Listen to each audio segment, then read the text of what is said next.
Bonjour tout le monde et merci de nous avoir rejoints aujourd'hui et j'espère en personne et virtuellement également. Merci au sommet Rewire et nos amis à Dubai pour nous avoir donné cette opportunité d'avoir cette session aujourd'hui. Je m'appelle Nafisa Cheikhaba, je suis co-lead à Aga Khan, la fondation Aga Khan. J'aimerais vous présenter les membres des panels que nous avons en personne et également virtuellement. Je vais commencer. Donc, nous avons Shaibo Aoutman, qui est coordinateur des écoles 2030 nationales en Tanzanie, et Lassé Leponiami, qui est directeur exécutif de l'organisation 100. Nous avons également Celia Sao, qui est de l'initiative Lead Systématique, et Noah Marketos, qui est co-lead des écoles d'apprentissage à la Fondation Jacobs. Bienvenue à tous les membres du panel. Notre session aujourd'hui va mettre l'accent sur l'initiative des écoles 2030. Je vais vous donner un aperçu sur cette initiative d'école 2030. On va mettre l'accent sur comment les écoles 2030 va promouvoir les innovations faites par les enseignants pour promouvoir l'apprentissage global, et on va avoir des questions et réponses à la fin. Donc, qu'est-ce que c'est que School 2030? School 2030 est un programme de 10 années qui est prolongé sur 10 années. Donc, il y a 9 pays qui apportent l'expertise et les ressources financières pour promouvoir l'innovation, pour améliorer les résultats de l'éducation en utilisant les moyens de transition pour les âges de 5 à 10 ans. Donc, il se concentre sur le développement de solutions qui informent les systèmes des écoles et l'amélioration des résultats de l'enseignement. Le programme soutient les écoles pour continuer un plan de travail qui est composé de 3 étapes qui sont l'évaluation, l'innovation et la présentation. Et c'est évalué chaque étape pendant les 10 années pour identifier les résultats d'enseignement et leur amélioration à travers les écoles et des programmes basés sur les recherches. Nous aimerions savoir comment l'initiative des écoles 2030 applique ces 3 étapes. Nous allons commencer avec la première étape qui est l'évaluation. Donc, Brown, est-ce que vous pouvez nous dire comment cette initiative nous aide à évaluer ces résultats? Je vous écoute très bien. J'espère que vous m'écoutez aussi. Merci beaucoup. Donc, comme Nafisa a expliqué, l'évaluation est la première étape dans les écoles 2030, mais il y a également les 2 autres étapes que vous allez voir dans l'exposé. Pour cette raison, l'évaluation est un moyen incroyablement important dans le programme des écoles 2030. Notre approche d'apprentissage est dirigée par 3 principes. Le premier principe, c'est que l'évaluation doit être bénéfique et utile aux enseignants. Les enseignants sont le point de départ pour les écoles 2030 parce que le point de départ, c'est que les enseignants sont le point de changement. Et il faut, est-ce qu'on peut revenir une diapo derrière? Merci. Donc, nos outils d'évaluation sont désignés, conçus pour et par les enseignants avec des matériels qui peuvent soutenir les enseignants pour améliorer leur pratique d'évaluation et également pour connecter les enseignants. Le deuxième principe pour les enseignants, c'est que ça doit dépendre d'un contexte. Donc, nous reconnaissons que le système d'éducation est vu différemment dans différents contextes. Donc, une manière qui correspond à tout le monde, ça n'existe pas. Donc, il y a différentes mesures, différentes façons pour différents pays. C'est pourquoi École 2030 a des partenaires d'évaluation en place dans chacun des 10 pays et ils dirigent dans le domaine de développement et d'évaluation. Au niveau mondial, nous avons également une équipe d'évaluation en utilisant des paramètres d'Oxford et ils peuvent fournir une supervision et le renforcement des capacités avec les partenaires. Et le troisième et dernier principe, c'est que l'évaluation 2030 doit être une source gratuite et ouverte. Tous les outils et ressources que nous développons au niveau mondial seront disponibles sur notre site et ça inclut le matériel multimédia tel que podcast.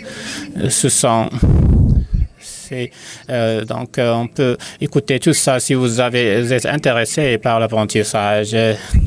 Et il y a également des sources unifiées pour toutes les évaluations qui incluent des données concernant la validité des outils d'évaluation utilisés pour l'évaluation. Donc, vous pouvez visiter notre site web ou les réseaux sociaux pour obtenir les dernières nouvelles sur les outils d'évaluation. Maintenant, j'aimerais parler de ce que nous évaluons dans l'initiative de School 2030. Notre programme se concentre sur le développement des capacités essentielles, capacités numériques et la lecture et aussi des capacités sociales telles que la sympathie, la création de relations et les capacités du XXIe siècle telles que la créativité et le leadership. Et dans le cadre de la compatibilité, nous n'assumons pas qu'un ensemble de ces capacités sont égales pour ces pays. Nous nous concentrons sur le travail avec nos partenaires, y compris le ministère de l'Éducation, pour identifier des secteurs clés qui sont compatibles avec les politiques de ces pays. Et nous devons nous assurer que notre programme est en partenariat avec le gouvernement et les sociétés pour savoir ce qui correspond à eux. Donc, à droite, nous avons Pakistan pour les étudiants de la 5e année. Donc, la création de relations et la conscience, c'est ce qui compte beaucoup plus que les capacités numériques et la lecture.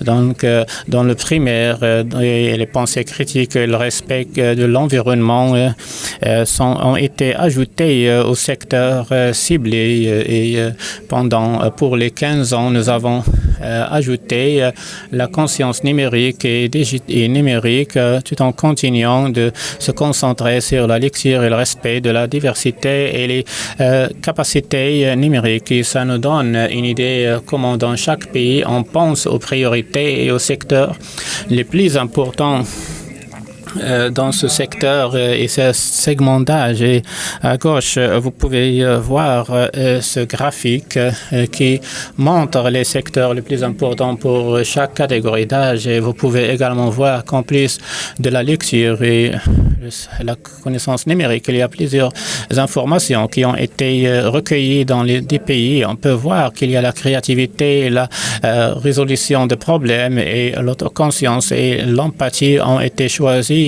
dans le cadre des pays. Donc, il est important de voir comment on peut développer ces outils d'évaluation pendant les 5 années à venir et quelles sont les nouvelles capacités qui vont être ajoutées à ce groupe. Dans une minute, je vais passer la parole à mes collègues Shaibou qui vont parler de la prochaine étape 2030 et à travers leur exposé, on va voir comment les enseignants dans le programme d'école 2030 cibler des outils d'évaluation qui sont compatibles avec la méthodologie de l'étudiant et les enseignants prennent ces outils pour promouvoir l'éducation et améliorer le système d'éducation. Je vais donner la parole à Nafisa pour présenter Merci beaucoup, Brown, pour avoir présenté cet aspect global. La première étape, c'est l'innovation.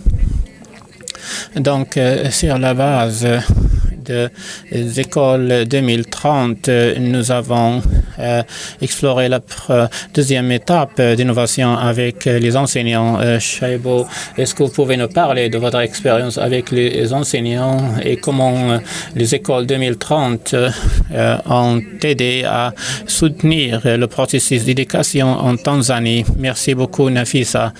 Notre pays, la Tanzanie, est l'un parmi les 10 pays qui bénéficient directement de cette initiative. Nous sommes vraiment chanceux d'avoir appliqué cette initiative. Nous travaillons avec des responsables des gouvernements et des enseignants et nous appliquons l'initiative École 2030. Nous soutenons les enseignants pour nous apporter des solutions et nous avons créé des ateliers. Nous avons invité les enseignants de 100 écoles et dans ces ateliers, les enseignants sont venus avec des solutions pour relever les défis auxquels les élèves font face dans la classe et qui sont basés sur des preuves de la première étape mentionnée par Brown. Donc, on a lié ça avec la formation et maintenant nous avons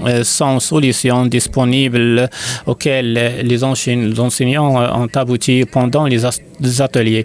Dans les ateliers, les enseignants, nous avons partagé les critères d'application pour les fonds de financement rapide. Donc, nous avons jeté un coup d'œil sur les critères et heureusement, les 100 solutions, on peut les soutenir pour l'application et maintenant, les enseignants ont l'opportunité et si cette solution va prendre en charge le défi auquel font face les enseignants. Nous avons 100 solutions, mais je vais présenter juste 2 exemples de ces solutions innovantes auxquelles ont arrivé les enseignants. Donc, l'une des solutions, c'est des écoles primaires. L'idée des chiffres est d'apprendre en dehors des écoles, des classes d'école. L'institutrice a élaboré cette idée pour s'assurer qu'il y a un jardin en dehors de la classe et c'est créé par des herbes. Un arbre qui a certains fruits, par exemple les feuilles d'arbres qui ont des lettres, des voyelles et des consonnes pour que les enfants puissent visiter ce jardin et qu'ils puissent également recueillir les mots qui sont sous forme de fruits. Donc, tous les étudiants ont été donnés le temps pour recueillir ces chiffres et ces mots afin de former des mots qui ont un sens. Ça veut dire qu'ils doivent travailler ensemble et qu'ils doivent coopérer. Donc, ce sont l'une des solutions et ça, c'est pour améliorer les capacités et les résultats d'apprentissage.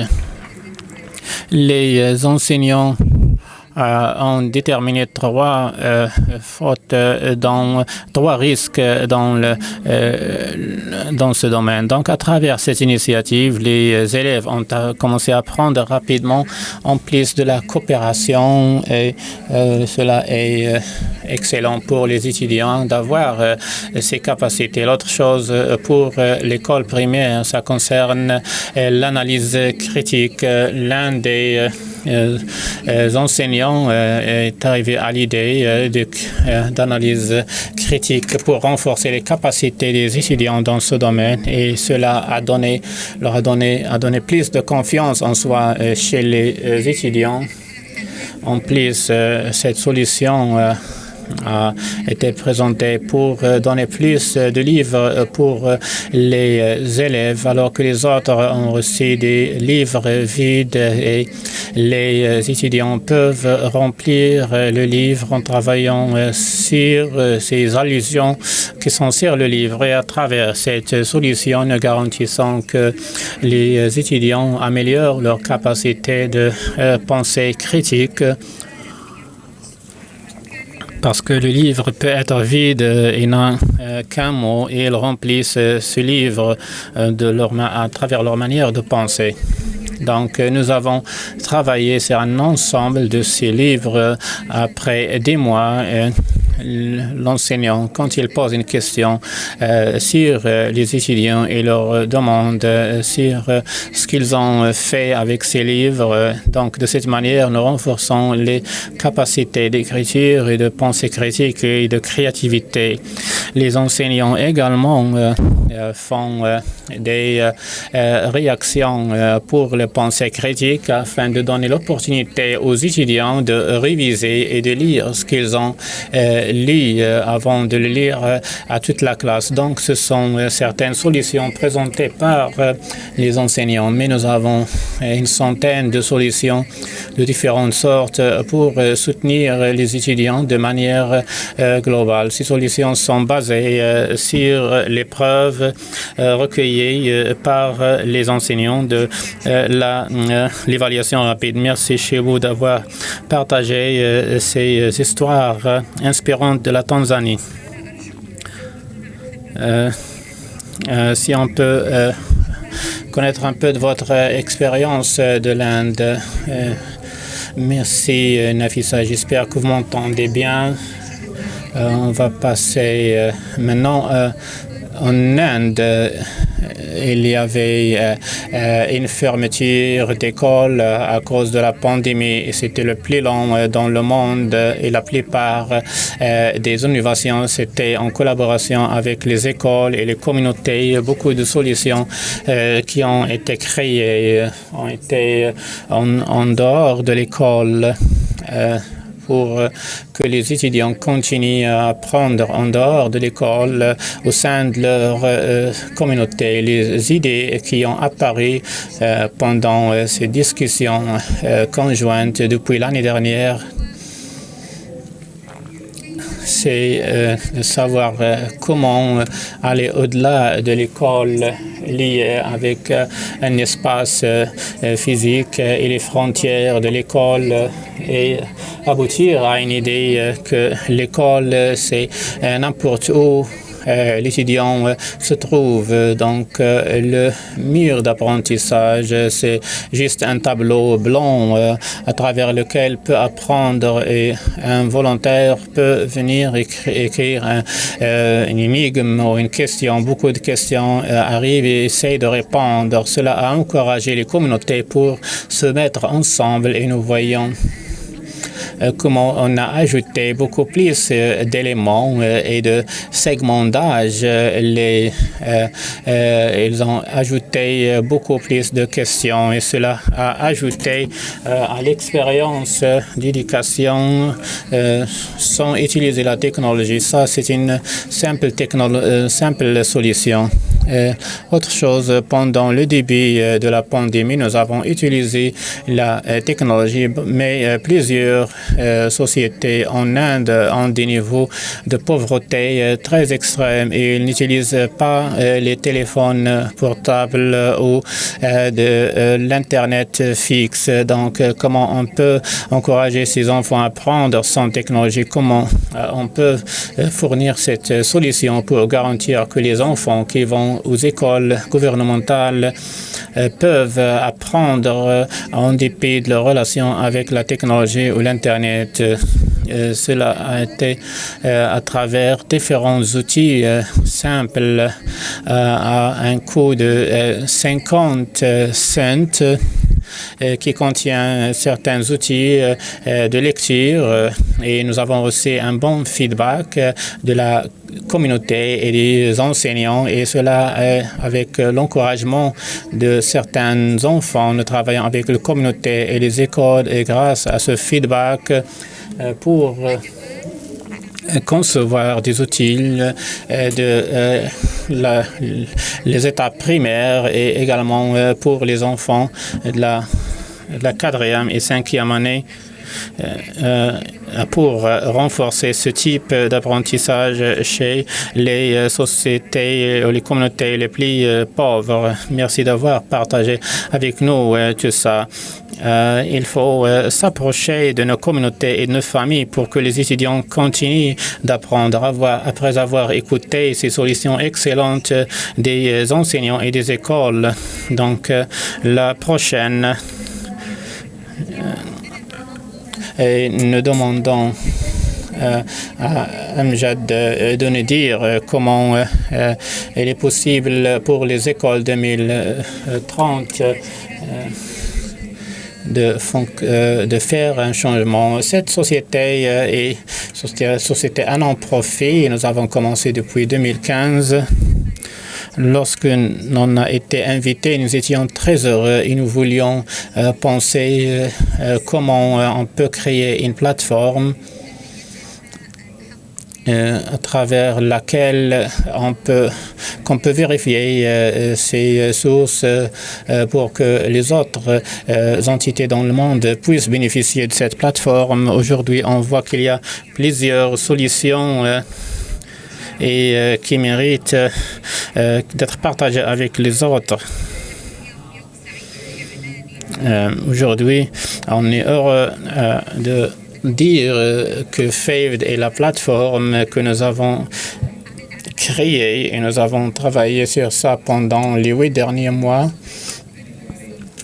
pour créer cette plateforme de FAVED comme réseau pour que ça vienne au lieu des pratiques et aussi pour partager les pratiques. Nous avons une approche, c'est que lorsque notre collègue a parlé au début, il a dit qu'il faut avoir un espace pour l'apprentissage pour les différents pays dans lesquels il traite les différents défis et améliore la qualité de l'éducation. Nous avons formulé cette plateforme pour communiquer dans ces domaines d'éducation. Mais l'élément essentiel dans le développement de la manière de livraison des moyens d'éducation et de faciliter les possibilités d'éducation dans nos écoles, c'est de comprendre que l'éducation doit être élaborée pour... et dans ce cas, il est important il faut que tout cela corresponde au contexte local. Il est important de savoir les besoins et comment et pourquoi ils l'ont fait de cette manière. Et également de présenter des étapes faciles pour les autres et pour qu'ils puissent obtenir des résultats similaires en appliquant ces solutions comme partie de leur pratique quotidienne. Après cela, nous leur demandons le feedback. Nous voulons nous assurer si l'application marche bien ou pas, et que cela reçoive le feedback et nous créons un réseau qui va aider à renforcer les capacités et nous sommes très contents que pendant les dernières semaines, nous avons trouvé qu'il y a un nombre de pratiques qui ont été diffusées sur le site. Pour le reste, vous pouvez patienter avec nous pour quelques mois parce que le réseau fonctionne avec des écoles et on l'a présenté. Et si vous êtes intéressé sur ce réseau, vous pouvez aller à faved.org et enregistrez-vous sur le bulletin ou les lettres d'information pour apprendre davantage sur FAVED qui va être diffusé dans quelques mois. Merci beaucoup. Nous aimerions avoir l'opportunité d'accéder à FAVED depuis quelques mois. J'aime bien ce terme FAVED. Donc, merci. Ce terme FAVED, lorsque nous avons pensé au mot des termes, nous avions des idées, nous voulions l'appeler le réseau numérique. Et après, nous avons pensé que ça peut être un terme très technique, mais nous avons réalisé de l'appeler FAVED et que ça vient des meilleures pratiques et solutions. Donc, FAVED de FAVED. Et nous avons ajouté plusieurs caractéristiques à la pratique. Par exemple, s'il y a une pratique que vous avez aimée, vous pouvez aller sur FAVED. Nous pouvons ajouter un autre mot. Nous parlons maintenant sur l'innovation dans les classes. On a dit comment les écoles 2030 peuvent ajouter une valeur dans les écoles. Maintenant, nous invitons Nora pour nous dire comment la Fondation Jacobs ajoute quelque chose aux écoles et contribue dans l'approche dans le niveau d'école. Merci beaucoup, Nafisa. Et ça fait plaisir d'être avec vous, même si je le fais à distance. Donc, ça fait un an qu'une stratégie a été lancée pendant 10 ans en Suisse et nous avons pensé comment on peut avoir une théorie pour le changement, pour soutenir les leaders des communautés et soutenir le changement des communautés et renforcer l'enseignement hybride. Maintenant, c'est une idée simplifiée sur notre système. Un des 3 points essentiels que nous avons et comment nous avons fait ce changement, c'est à travers le soutien des écoles. Et les écoles sont au cœur de ce que nous faisons. C'est pourquoi nous avons décidé qu'on est l'un de ceux qui soutiennent ce programme. Donc, comment on peut réaliser cet objectif? The Learning Schools portfolio, we think that schools should actually be at the forefront of several things. Under the evidence pillar, we think schools should become and much more being active as an innovator, but also being very much at the same level with researchers to creating the relevant evidence so that it's really relevant to the school stakeholders on the ground. And then during the implementation and beyond process, we think it should actually be much more the schools that have the learning opportunities, so the peer learning aspect, but then also being the ones who are kind of the core drivers of any replication and scaling exercise. And last but not least, which is the core topic of this section within our panel, the systems, we are very happy to also see Schools 2030 and other initiatives looking much more into an increased level of participation of schools in the policy-making process. So how do we as a Jacobs Foundation now situate Schools 2030 within that portfolio? As you can see on the left, Schools 2030 is a very important initiative that we support as our core support to an array of school aggregators we call school networks, given that we think it's not just national education system that are influencing on what is happening at schools, but actually it should also be a horizontal link between different schools. So we call it the global school ecosystems, which we want to strengthen much more through different types of aggregators, representing also different types of schools, looking into public and private schools, looking into very marginalized schools in rural areas, maybe in West Africa, up to high premium private schools. They all have something to share, which is they should be actually at the core and at the forefront of any decision making that is happening in education. So now Schools 2030, we're very excited to support them from the onset and hopefully for the next few years, given that, as we've just seen with the examples, the human-centered design toolkit that has been developed and contextualized for the 10 countries, and we hope it will be even further used beyond the 10 countries, makes sure that schools are actually the actor in the innovation process. And with the data coming out from the assessments, we also know that those micro innovations will be very much data-driven and evidence-based. And as we could also hear from 100 is that schools will be given within Schools 2030 the opportunity to learn from each other and to replicate and to contextualize, but also just the fact that we're here at Rewired also shows that it's actually much more within that global ecosystem that Schools 2030 is opening up for all those schools participating in the initiative. And last but not least, we're very happy that from our funding, we will actually be supporting development of a boot camp for teachers so that they also get the support needed to showcase their innovation. Because in the end, we all know it's a lot about marketing, and Lasse, you were great in marketing your piece, but we want actually also the school actors to be the marketeers of their innovation. So very excited to being part of it and looking forward to the discussion. Back to you, Nafisa. Thank you so much, Nora. And over to Yuan from LEGO Foundation. Yuan, could you tell us how the LEGO Foundation is driving the global movement of learning through play, and again, how School 2030 model is advancing this agenda for the system level change, please?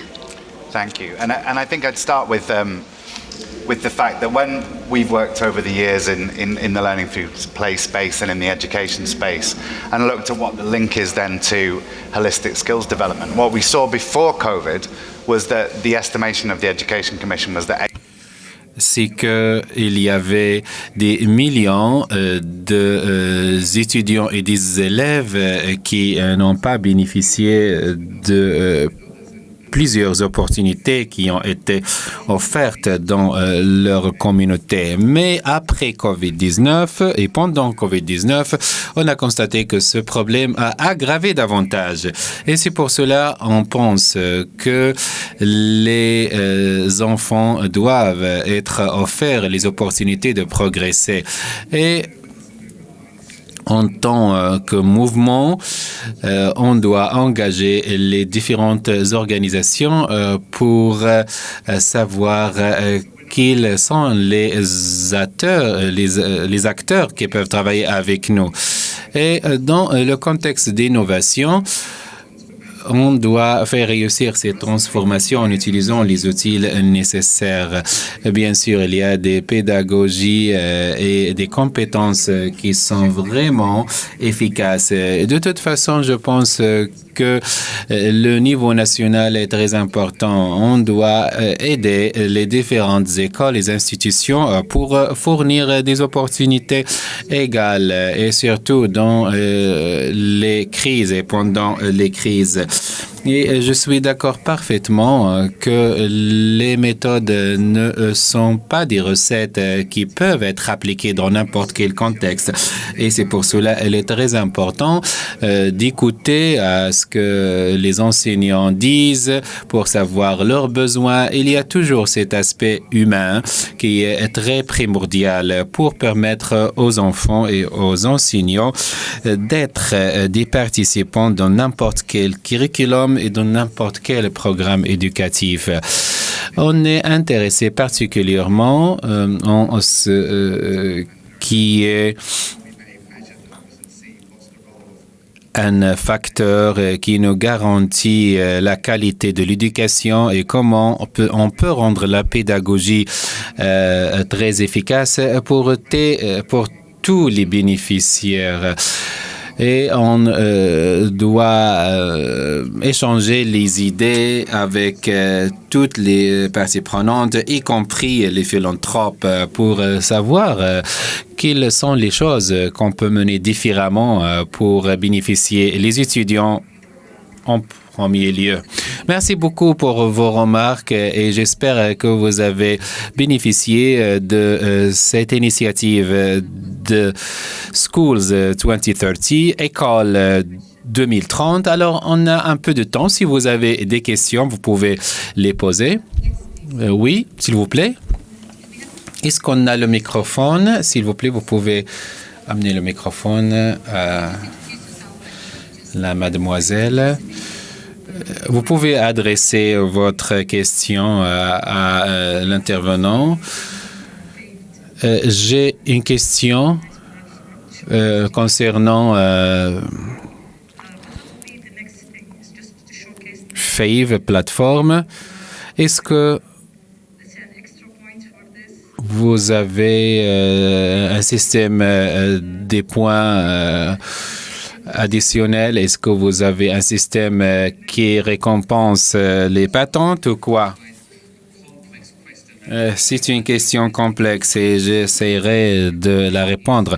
Alors, en ce qui concerne l'idée de Faith, c'est une plateforme qui vise à détecter les bonnes pratiques qui sont utilisées et surtout celles qui sont basées sur certaines données. Et pourquoi on voit que cela va nous aider à développer les compétences des professeurs? Parce que ces enseignants convertissent l'initiative de Schools 2030, École 2030, et comme ça, on a essayé d'utiliser ces pratiques qui peuvent être appliquées dans les classes. Et je suis ravi de voir ici qu'il y a ce réseau qui s'élargit en croissance et graduellement pour réaliser le but et les buts de telles initiatives d'ici 2030. Premièrement, on doit savoir quelles sont les bonnes pratiques et comment elles peuvent être utilisées dans n'importe quel contexte, bien sûr après l'adaptation, car dans plusieurs pays, les classes souffrent des mêmes problèmes et c'est pour cela qu'on a la chance de bénéficier l'un de l'autre à travers cette plateforme qui peut être accessible par les différents intervenants et les différentes parties prenantes. Et cette plateforme peut être utilisée facilement, c'est-à-dire vous pouvez télécharger les meilleures pratiques que vous voyez, même sans connexion si vous avez une classe et des cours. Et aussi, finalement, je pense et je souhaite que cette plateforme va nous aider à concentrer et à multiplier nos efforts dans les classes, car parfois on oublie qu'il y a des choses qui se passent dans la classe et ils sont ignorés. Alors, ça vous aide à détecter les enseignants et Oui, cela et aussi on peut renforcer l'usage de certains médias comme le WhatsApp, etc. Je travaille beaucoup dans le domaine de la nutrition et je m'exclame comment vous voyez l'intégration et l'injection de la nutrition dans le curriculum parce que ça doit être une partie intégrale du curriculum scolaire. Je pense que dans l'initiative de Schools 2030, vous allez constater que la nutrition sanitaire est présente dans le primaire et aussi dans le lycée, dans le niveau secondaire. Et vous allez remarquer qu'il y a une prioritisation de la nutrition. Je ne sais pas si en Inde ou dans d'autres pays, vous avez des modèles qui sont bien planifiés pour renforcer la nutrition sanitaire dans les écoles. Oui, pendant la crise COVID-19, on a renforcé cela pour faire face à cette pandémie et je pense que cette approche peut être adressée selon différentes directions. Peut-être qu'avec les pratiques, on peut atteindre certains buts, certains objectifs et on peut intégrer les pratiques quotidiennes comme laver les mains et comme manger tout ce qui est nutritieux. Comme ça, on peut sensibiliser davantage de personnes. Est-ce que vous avez d'autres commentaires ou d'autres questions? Brown, je pense, je voudrais ajouter que quand on pense au bien-être, on ne concentre pas seulement sur la nutrition, mais le bien-être en général. Car le bien-être des enseignants est important et il y a des domaines qui doivent être injectés dans le contexte scolaire dans tous les pays. Il ne s'agit pas seulement des compétences, mais aussi la méthode pédagogique d'enseigner et de convertir ces connaissances. C'est très important. Merci Brown. Je pense qu'il y a une question là-bas. Merci beaucoup.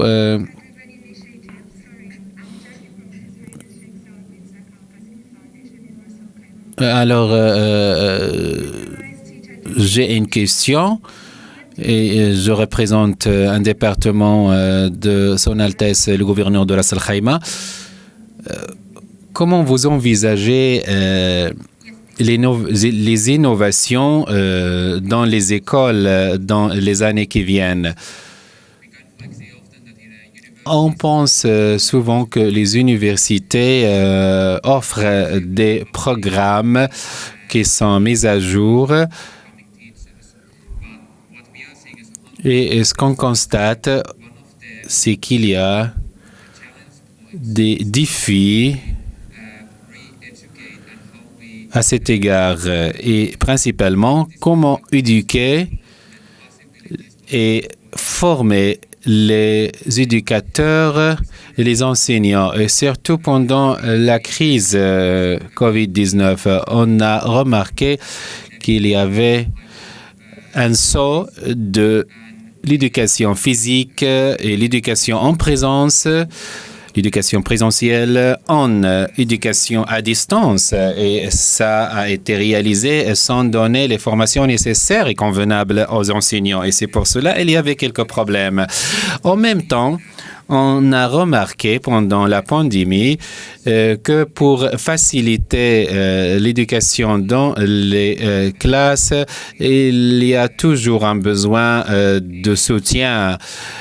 Et il faut aussi adresser ces difficultés et ces besoins émotionnels, sociologiques, comment adresser ces défis. Et ce qui est alarmant, à mon opinion, c'est comment garder les enseignants heureux et équilibrés à travers leur carrière. Parce qu'on a remarqué qu'il y avait toujours un fardeau lourd qui rend les enseignants trop chargés et cela ne contribue pas à leur bien-être. Et c'est pour cela rendre les professeurs et les enseignants heureux équilibrés est un élément très important. Merci beaucoup. Je voudrais remercier les panélistes qui sont avec nous aussi et aussi qui participent avec nous à distance. Alors, réjouissez du reste du sommet. Merci beaucoup.